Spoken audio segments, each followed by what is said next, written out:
Pelo retrovisor, o passado presente para você. –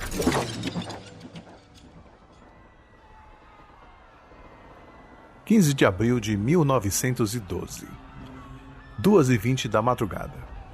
A temperatura das águas no Oceano Atlântico está congelante, mas Eugene Daly não tem outra escolha a não ser pular do navio e nadar.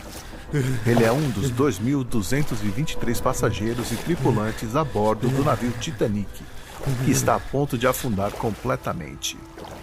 No final daquela madrugada, apenas 706 pessoas sobreviveriam ao naufrágio do navio. Eugene Daly foi um deles. Após pular do navio e nadar até um bote que havia virado e continuava boiando, ele foi acompanhado de outras 15 pessoas que conseguiram escapar da tragédia e testemunharam os últimos momentos do Titanic.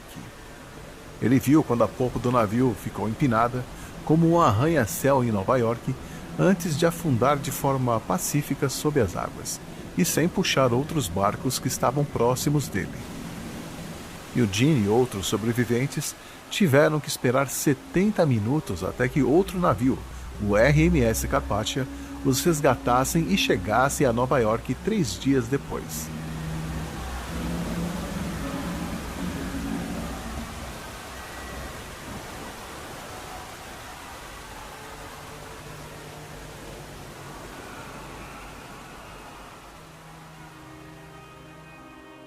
Eugene e os outros sobreviventes acreditavam terem sido as últimas pessoas a verem o Titanic, que agora jazia a 3.800 metros de profundidade, dividido em 2 seções que estão a 600 metros uma da outra. Mas eles estavam enganados. Em 1985, 15 desses sobreviventes continuavam vivos e se surpreenderam com o anúncio de que o oceanógrafo Robert Ballard e sua equipe haviam localizado os destroços do navio.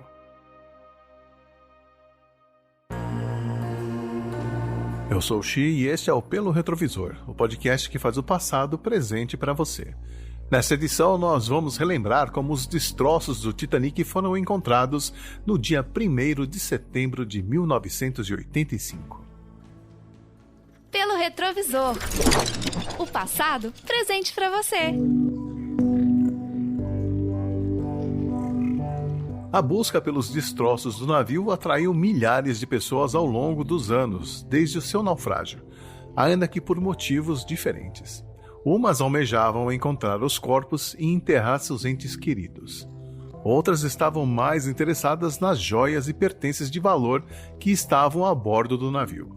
Mas encontrar pedaços de um navio de 269 metros em uma área no fundo do oceano de 82 mil quilômetros quadrados era como procurar uma agulha no palheiro. Mesmo assim, em 1980, a revista Discover estampou em sua capa uma reportagem especial sobre a primeira expedição em busca do Titanic com tecnologia de ponta, liderada por Mike Harris e patrocinada por Jack Grimm, o magnata do petróleo do Texas que planejava recuperar seu investimento de $1 milhão com os lucros de um livro e de documentários para o cinema e televisão sobre essa expedição, que passou meses explorando as águas do Atlântico equipada com avançados equipamentos de sonar projetados especialmente para a missão. Mas eles não foram capazes de localizar o Titanic, apenas uma formação geológica no fundo de um desfiladeiro marinho que por um momento enganou a equipe. Anos mais tarde, após a descoberta do Titanic, a equipe de Jack Grimm percebeu que o sonar deles havia passado por cima dos destroços, mas não era avançado o suficiente para detectá-los. Jack Grimm, porém, não estava só na corrida pela descoberta do Titanic. Robert Ballard, um renomado explorador oceanográfico e cientista marinho, já havia tentado encontrar os destroços em 1977 a bordo do Sea Probe, um navio de salvamento equipado com sonar e câmeras fixadas na extremidade de um tubo de perfuração, que se rompeu e pôs fim à missão. Apesar do fracasso da sua primeira viagem, o Dr. Ballard não perdeu as esperanças, desenvolvendo novas tecnologias e estratégias de pesquisa para uma nova tentativa.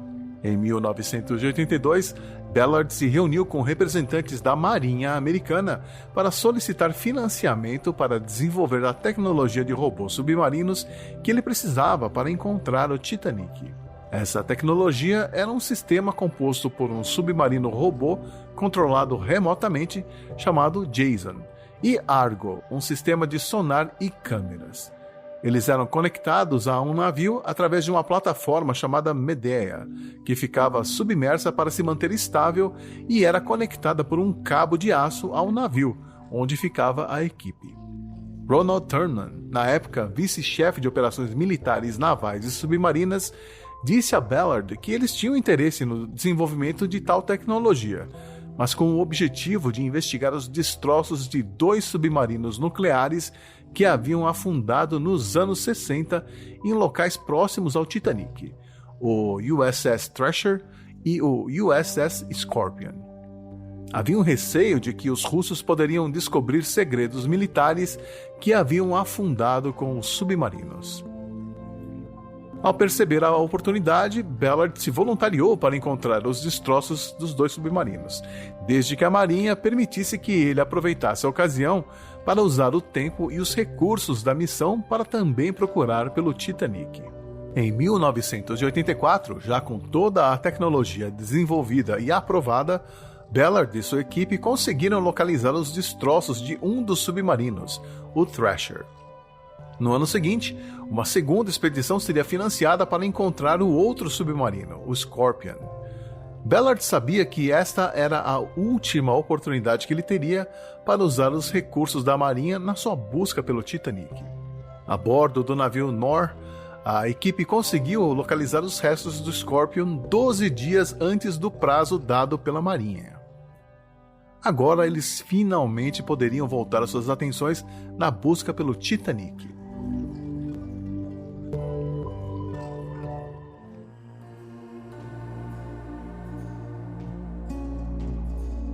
Para aproveitar ao máximo o tempo disponível, Ballard resolveu trazer mais pessoas para se juntarem à expedição e convidou o engenheiro de mergulho francês Jean-Louis Michel e sua equipe para ajudar na busca. No dia 22 de agosto de 1985, o Nor chegava ao local onde a equipe suspeitava que o Titanic se encontrava e imediatamente colocou o pequeno submarino Jason em ação. Com os conhecimentos adquiridos na busca pelos submarinos, Ballard entendeu que a melhor estratégia era procurar um rastro de destroços que o navio teria deixado. Como havia relatos de que o navio havia se partido em 2 partes, Ballard imaginou que, ao afundar, cada parte deixaria um rastro de vários objetos e destroços no caminho ao fundo do mar, e que eles seriam levados pelas correntes marítimas, formando um caminho. Trabalhando 24 horas por dia, a equipe se revezou no monitoramento que o sistema Argo fazia do fundo do oceano, movendo-se lentamente para frente e para trás em busca de algum objeto ou pedaço que pertencesse ao Titanic. Mas após 9 dias de buscas infrutíferas, o ânimo e a moral da equipe estavam em baixa, e eles começaram a se questionar sobre a estratégia e o local que haviam escolhido. Entretanto, um pouco antes da 1 da madrugada do dia 1º de setembro, Ballard foi acordado por integrantes da sua equipe que haviam localizado uma possível trilha de destroços do Titanic. Após alguns minutos analisando as imagens, eles identificaram uma caldeira, idêntica às mostradas nas fotos de 1911. Era a prova de que eles precisavam de que aqueles destroços pertenciam ao Titanic, o que foi confirmado com o avistamento do casco do navio logo em seguida. Eram 2 da manhã e a equipe comemorava entusiasticamente, até que um dos integrantes comentou em tom sério: "O Titanic vai afundar em 20 minutos. Ballard entendeu a mensagem. O Titanic havia afundado às 2 horas e 20 minutos do dia 15 de abril de 1912. No monitor surge uma imagem que para sempre vai ficar gravada na memória de Ballard. 2 pares de sapatos, um de um adulto e outro de uma criança, que jaziam lado a lado, marcando os locais onde os corpos de uma mãe e sua filha encontraram seu destino final. Mais do que um sítio arqueológico, Aquele local era um lugar sagrado e deveria ser tratado com o devido respeito, e a equipe organizou uma cerimônia em memória às vítimas.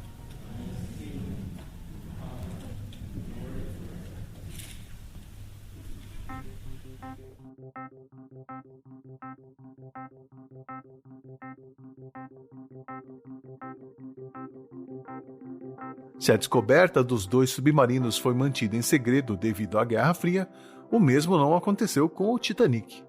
A notícia da descoberta dos destroços se espalhou dias depois. Ballard tentou manter as coordenadas do navio em segredo para tranquilizar os almirantes da Marinha que não queriam que o público soubesse das reais intenções da expedição.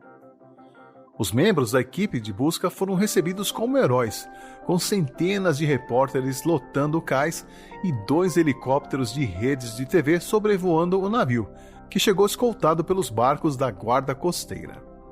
Pouco depois da descoberta do Titanic, o Congresso dos Estados Unidos promulgou o RMS Titanic Maritime Memorial Act de 1986.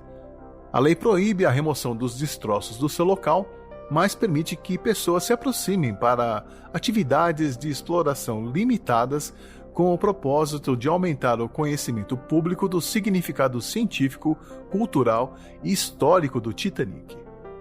Além disso, tanto os Estados Unidos quanto o Reino Unido estão entre os países que assinaram um tratado internacional para proteger o Titanic do salvamento comercial, o que significa que nenhuma pessoa, nação ou organização pode removê-lo do fundo do oceano para exibi-lo com fins comerciais. E em 2012, a Organização das Nações Unidas para a Educação, a Ciência e a Cultura, a Unesco, aprovou uma resolução para proteger o Titanic sob a sua convenção, que procura salvaguardar destroços, locais, cavernas decoradas e outras relíquias culturais subaquáticas. Eles podem tomar todas as medidas possíveis ao seu alcance para proteger os destroços e garantir que os restos mortais sejam tratados com dignidade. Mas todas essas precauções não impediram que novas mortes acontecessem devido ao Titanic.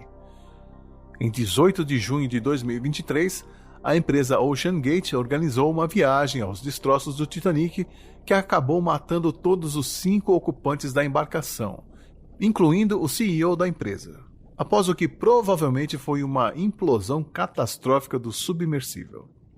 O fascínio por uma das maiores tragédias marítimas da história continuará a existir e foi apenas alimentado por Robert Ballard, que encontrou o navio mais famoso do mundo no fundo do Oceano Atlântico em 1º de setembro de 1985. O Pelo Retrovisor é uma produção do 80 Watts. Confira toda a família de podcasts sobre o som e a cultura dos anos 80 em 80watts.com.br ou no seu agregador favorito. Eu sou o Xi.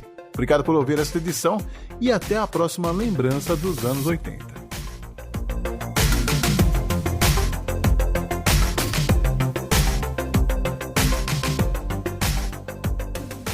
Pelo Retrovisor. O passado presente para você.